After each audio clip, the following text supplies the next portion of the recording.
sir to present bouquet to our directors.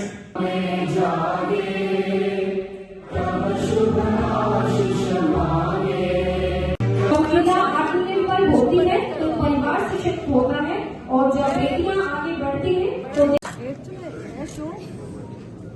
Ma'am ये cycle केवल इनके लिए सारी लड़कियों को इक्वल अपॉर्चुनिटीज देंगे, इक्वल रिस्पेक्ट देंगे और वो लेकर और अपना रोजगार के अवसर आज से खुलेंगे। इनके लिए जोरदार तालियां।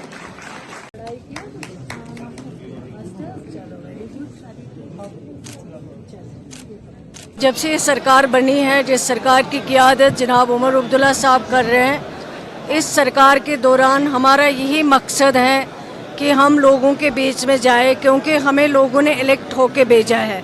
हम कोई सिलेक्टेड गवर्नमेंट नहीं है, बल्कि इलेक्टेड गवर्नमेंट है। लोगों ने वोट दिया है, लोगों ने एतमाद दिया है और हमारी कोशिश है कि लोगों के बीच में पहुँचे और लोगों की बात सुने, सिर्फ सुने ही नहीं, उसका इजाला भी कर सके। और यही हमने किया है। हेल्थ डिपार्टमेंट में दूर दराज इलाकों के जो हॉस्पिटल है, जो बुरी कंडीशन में थे, या डिस्ट्रिक्ट हॉस्पिटल या सब डिस्ट्रिक्ट हॉस्पिटल, इसी तरह एजुकेशन सेक्टर में भी बहुत मुश्किलें थी, बहुत परेशानियां थी। डिपार्टमेंट के इंस्टीट्यूशंस हेडलेस थे, डिस्ट्रिक्ट्स में ऑफिसर्स नहीं थे, डीपीसीज नहीं हुए थे। लेकिन अल्लाह का शुक्र है, आज हमें लगता है कि दिखाई दे रहा है कि सरकार ने जो काम किया है, जो इम्प्रूवमेंट किए हैं, चाहे हेल्थ सेक्टर हो, स्कूल एजुकेशन हो, हायर एजुकेशन हो, चाहे सोशल वेलफेयर हो, और जो बाकी डिपार्टमेंट्स पीडीडी हो, आरएनबी हो, आज अल्लाह का शुक्र है कि हर डिपार्टमेंट एक ट्रैक पे आया हुआ है और हर काम जो है वो सिस्टमेटिक चल रहा है। देखिए, स्टेटहुड और यूटी में आसमान ज़मीन का फ़र्क है, इसमें कोई दो राय नहीं है।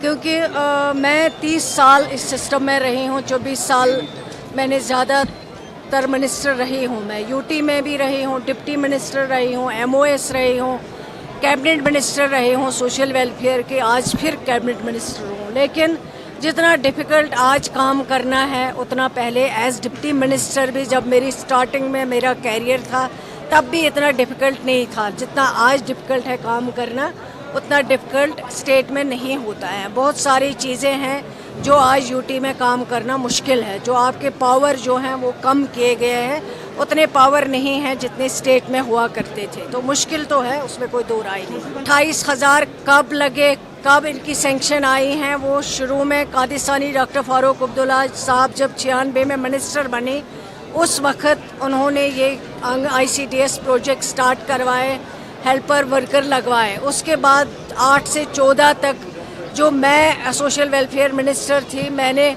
लगभग 1,000-1,500 सेंटर जो है उनकी अप्रूवल लाई। जो दिल्ली में सरकार थी, जो उनकी सोशल वेलफेयर मिनिस्टर थी मैडम, वहाँ पे उनसे ये सेंक्शन करवाए थे, वो सिलेक्शन हुआ। उसके बाद 2015 या 14 के बाद जब से हमारी सरकार गई, आज तक एक भी नए ICDS सेंटर में अप्रूवल नहीं आई है। कोई भी नया ICDS सेंटर सेंक्शन नहीं हुआ है। अगर कहीं कहीं पे कोई ये जो एडजस्टमेंट थी वो पेंडिंग थी, एडवर्टाइजमेंट नहीं निकाला गया था कोर्ट केस की वजह से, या पहले जो सेंटर सेंक्शन है वो पेंडिंग थे।